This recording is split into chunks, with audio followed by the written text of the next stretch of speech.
Making headlines, the Division of Culture reveals the competition for Heroes Square. Help for thousands of the island's most vulnerable households this Christmas. Concern about violence against men. And in sports, the mighty Brazil booted out of the FIFA World Cup. Broadcasting from our studios in the Pine St. Michael, this is CBC NewsNight, starting now.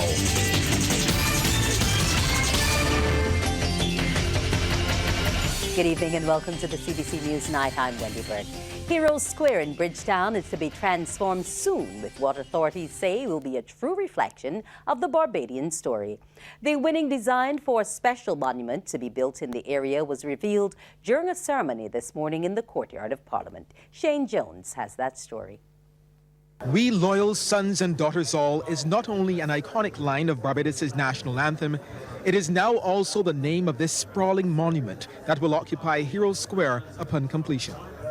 The design, created by Vincent Jones and Hugh Holder, follows the Barbadian family's journey, past and present, and depicts the ancestral Barbadian families pulling apart the shackles and chains of their oppressive society. It tells the story of heroic families who opened the way for the modern Barbadian families to rise. And from them, our national heroes came into existence. Vincent Jones and Hugh Holder beat out 11 other submissions, including Kevin Talma, who got second spot, while the trio of Sheena Weeks, Israel Mapp, and Jamal Weeks was third. The event was truly a cultural extravaganza, featuring performances from Calypsonians Donella and the Mighty Gabby. Jones said they sought to give representation to everything the space encapsulates. From the darkest parts of our history, when slaves were brought ashore here and auctioned, to when there was a cage at the top of Broad Street to hold captive slaves who had escaped till their owners came for them, to remembering and commemorating our national heroes, and then finally to symbolize all that through a statue that represents the family. Holder said the monument doesn't dwell on enslavement, but highlights those who fought against it. So we see representatives of that ancestral Barbadian family represented here, pulling those shackles apart. So these are representatives of the original or ancestral Barbadian family, and we represented them pulling apart oppression, represented by shackles and by chains, which you see in the paving as well. From there, in the middle, our modern Barbadian family, the real heroes of our society, were able to rise, not only rise, but also rise above those shackles, now being the tallest, most prominent thing in the middle of the monument. Minister of State in the Prime Minister's Office with responsibility for culture, Dr. Chantal Munro-Knight, noted the monument will tell the world how we want to be defined. That in the context of independence and coming into our own self-determination, that we continue to define, that we are signaling to everyone and to those that visit, that this is a country that understands fundamentally that we must have a country in which people can feel that they belong, not just a country in which they live, but a country that when they walk the breath of this island, that they can be able to see reflections of themselves. The monument will take around 8 months to be constructed. Shane Jones, CBC News. Barbadians will have to pay higher insurance premiums next year. President of the General Insurance Association of Barbados, Randy Graham, made the announcement today. Trevor Thorpe reports. The general insurance official is suggesting people have a conversation with their insurance companies as we approach the Yuletide season. It's a bitter pill to swallow, right? Going into Christmas to hear news that rates are going up, right? But my suggestion would be to talk to your insurance company, get to the conversation early about the level of increase that you might see next year, and try to work with them to see, what kind of payment plan we can get, right? Whether we can give 3 months, 6 months, 9 months to extend the payment, because in this region, with global warming, the impact of hurricanes, I mean, we really don't advise people to be uninsured on the property, right? So our best advice might be to, make sure and get early to your insurance company and work out payment plans. There have been no hurricanes this year, but the Insurance Association president says claims are up in other areas. What we saw was a mix, right? So on the motor side, we still had the pandemic, influencing movement on the roads in Barbados early in the year. So we weren't seeing as much motor vehicle accidents. As soon as the pandemic restrictions were released and people were back on the road, motor vehicle accidents went right back up to pre-pandemic levels. Barbados has no regulatory power on the reinsurance area, but the GIAB president says insurance is $1 million industry in Barbados. We pay 52% of that to reinsurance outside of Barbados. So we collect $500 million, we pay $250 million to the reinsurance companies. If they increase the prices of that reinsurance, it's a direct impact on what we have to pay and what we have to charge, and unfortunately we get a lot of pressure. On a positive note, Mr. Graham has disclosed that Barbadians are heeding the call to have their properties insured. Trevor Thorpe, CBC News. The Barbados Association of Medical Practitioners is recommending that elderly and immune-compromised people continue to wear masks with the prevalence of influenza and RSV. She tells CBC News larger households should be cautious. Viral respiratory illnesses are easily transmitted between persons in close proximity to each other, particularly when there is no respiratory protection, such as the wearing of face masks or the use of cough etiquette. Therefore, while many are celebrating being outside and the return to social gatherings, BAP must still urge Barbadians to exercise social responsibility in this festive season. The BAMP head is also asking the public to continue with hand sanitization since it prevents the spread of viruses such as influenza, and she wants them reintroduced in public places. Meanwhile, we are being told Barbados and other countries in the region are facing a higher possibility of outbreaks of some diseases due to a fall-off in routine immunizations during the COVID-19 pandemic. Executive Director of the Caribbean Public Health Agency, Dr. Joy St. John, sounded the alarm during a conference organized by the Caribbean Disaster Emergency Management Agency, SEDEMA. So while they were upskilling with the ventilators and immunization programs and so on, there were other programs that fell into abeyance, including the regular immunization. So regular immunization indices dropped slightly. They're coming back up, but that means there is greater risk of an outbreak of vaccine preventable diseases. And the Caribbean was one of the global front runners with vaccination coverage. So for me, at the regional level, it's something of great concern. Over 5,000 of Barbados's most vulnerable households will be the recipients of the gift of giving this Christmas. The effort is being led by the World Food Programme's office in Barbados. As Barbados representative and country director Regis Chapman explains, they bought a limited number of food kits to distribute basic necessities across the region in the event of a natural disaster. However, since there has been no major event this season, they've decided to support the people of Barbados. So there's been a lot of coordination with the Ministry of People's Empowerment. They've helped us to identify vulnerable households and really looking at households that have accessed services and support from the ministry over the course of the year. So really trying to tack on to existing programs and mechanisms of the government. So we'll be distributing food hampers to around 5,500 households within Barbados over the coming weeks, benefiting around 15,000 people throughout the country. As I mentioned, these beneficiaries are being selected in coordination with the ministry and their various programs. Minister of People Empowerment and Elder Affairs, Kirk Humphrey, says the donation will make a huge difference to the needy. At the lowest end, 5,000 families are 15,000 persons. Some of our families could be 6. So we're ranging between 15,000 really to like 30,000 people. If we consider that some families may have 6 persons in it. The support from the World Food Programme is pretty significant and would allow families to be able to eat for weeks and months with this amount of food. I just want to make it very clear, this is not a Christmas hamper being given by the government to the people. This is food that was pre-positioned in Barbados by the World Food Program, and that the role of the ministry was just to provide the personnel, the names. Meanwhile, there's news 250 vulnerable people will also be giving a helping hand this Yuletide season. The assistance this time is coming from the Barbados Society to End Vagrancy and Homelessness. In an interview with CBC News, President Kimar Safri noted the organization is targeting needy people who are not regular clients.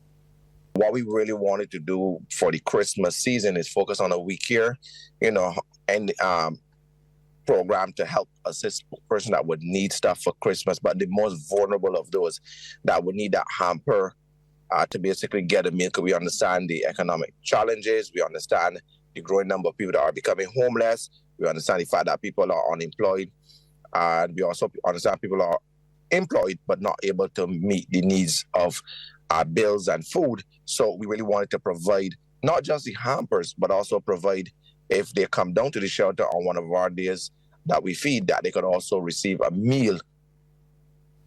Mr. Safri says they will be doing checks and balances to ensure those already receiving welfare are not included. We are focusing on the most vulnerable. If you're already getting from welfare, if you're already getting from other social agencies, we don't want you to come and ask for anything. We want it for people who are not receiving benefits, for people who are not going through the social services, but that they're just in need of something. So we really want to reach the most vulnerable at this time. Coming up, the Ministry of Education has its say on violence in schools. That story and more when we return. The Ministry of Education has made it clear it will not be tolerating violence in schools. According to Chief Education Officer Dr. Ramona Archer-Bradshaw, the ministry has been made aware of violent behaviors exhibited by some school children across the island. We understand that the school is a microcosm of society, and as such, one would expect behaviors that are prevalent in the society to be manifested in the classroom. However, I want to make it clear to students and their parents and guardians that the Ministry of Education, Technological and Vocational Training has zero tolerance for violence in schools. In recent weeks, social media videos have showed school children fighting both on and off school compounds.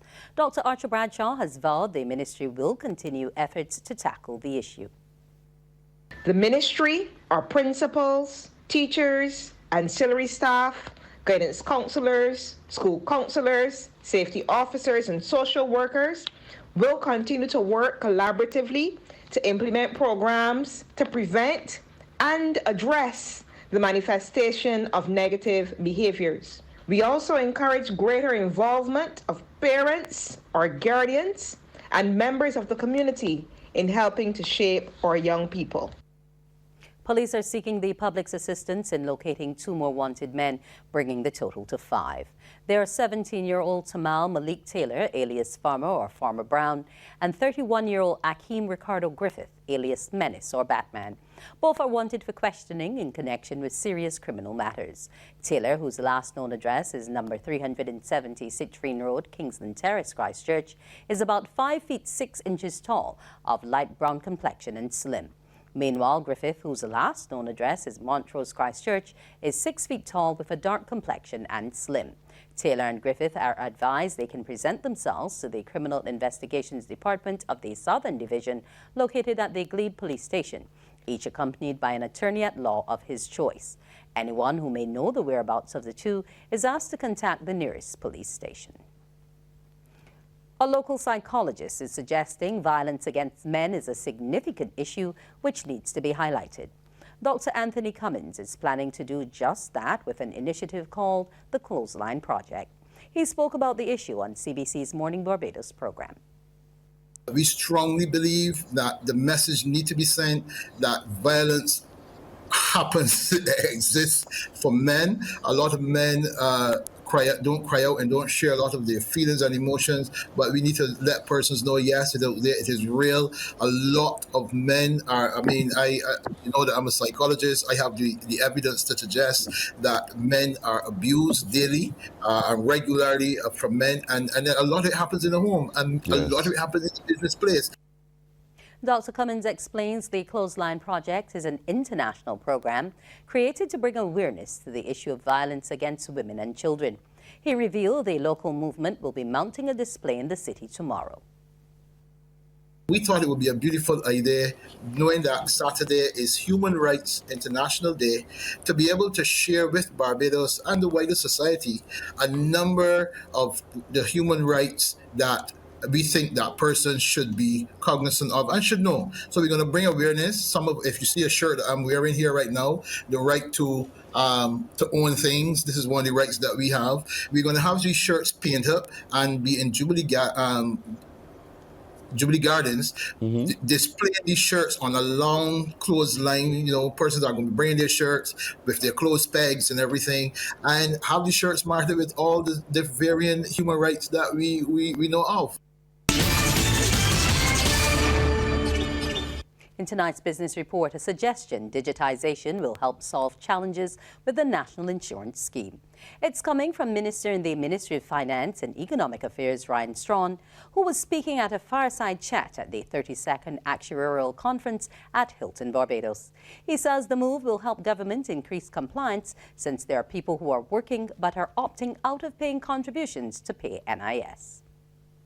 I feel that within couple of years, once we're able to have the launch of the real-time settlements in February, and we're able to mine the data to look and see exactly what is happening within that space, then we'll be in a position to be able to say to those persons, well, you need to come to the table, not just from the tax side, but certainly from the NIS side, to be able to make sure that it happens. Because, and then to the extent that, as I said, any other policy intervention is required, will have to be pursued. National Insurance Scheme official Stuart Haynes says confidence is also a requirement, as well as institutional coordination.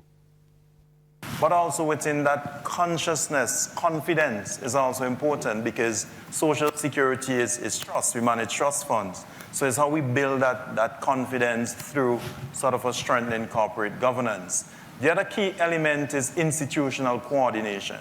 So for instance, you coordinate with the government agencies, also financial institutions, so that you require an NIS compliance certificate in order to get a loan, in order to get licenses and so forth. That would help with regards to enhancing coverage, as well as formalizing the environment in which they operate. Meanwhile, leading Caribbean actuary Simone Ramkisoon is calling for a tough stance from governments on defaulters to the Social Security system. Severe consequences for people who do not register, enroll in Social Security and do not contribute. And, require government and the Social Security boards to act by setting out specific actions that must be followed when metrics are breached. Minimize political interference, ensure that the boards governing the management of these systems, that they're competent, that they're qualified, right? That they're able to do it with little political input. And make the legislative changes in order to support this. More sports now with Anne-Marie Burke. The Run Barbados series is back for the first time since the onset of COVID. This weekend, BTMI will host the 2022 SportsMax Run Barbados Marathon Weekend.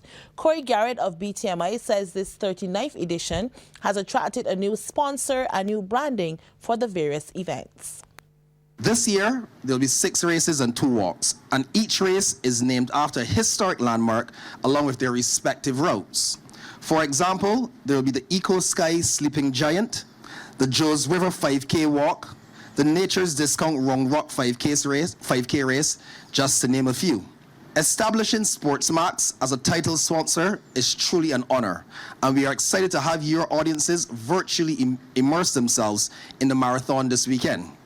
What is also fantastic is another partnership that we've created with Marathon Photo, who specializes in race photography. They are not only here to capture all of the runners' memories, but has committed to working and training with a small cohort of local photographers, all who I'm saying are pleased were recruited within the last 2 weeks. The new rule on the East Coast will include the 10K, 5K, and 5K walk on Saturday, and the marathon, half marathon, 3K, and 7K on Sunday. And that's it for sports. Wendy, back over to you. Thank you so much, Anne-Marie. Good night and be good.